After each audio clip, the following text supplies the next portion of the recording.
The Independent Electoral Commission says it has over 600 registered parties on its database. Though the IEC encourages more voices as part of democracy, some observers believe it causes unnecessary confusion for voters. It's just a few months to go to the polls, and the country is inundated with new political parties. In the past elections, political parties such as KIS, SOCA, DAGA contested. But after failing to make inroads at the polls, they disappeared from the political landscape.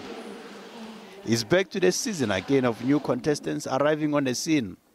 The Good Party of former Cape Town Mayor Patricia de Lille, the African Content Movement of former SABC COO Claude Motsoeneng, and NUMSA Socialist Party made their intentions clear. The IEC cannot reject parties which meet the electoral requirement.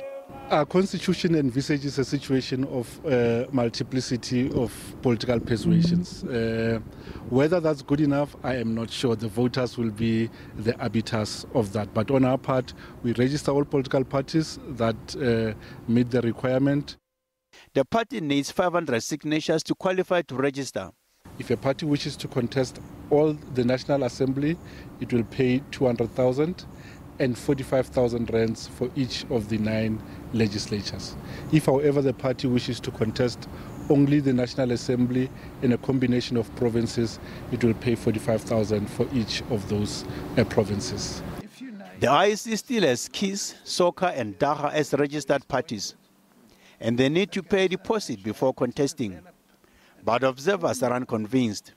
Some people say that a high deposit is not a good idea because it keeps out parties which represent poor people. This is not correct, because what you can do with a deposit is that you can make sure that the deposit only has to be paid after the election if the party doesn't have the money. But the point is that if you represent poor people, you should be able to represent enough poor people to be able to pay back the deposit.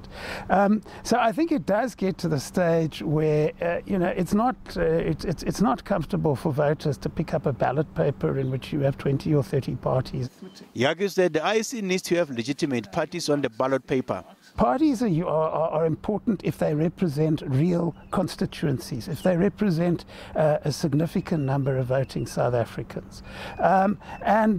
We do need methods to make sure that if parties want to run in elections, if they really don't have any support, there's a price. But the IEC still expects more parties to register for the 2019 election. Montlengane Dipoko, SABC News, Johannesburg.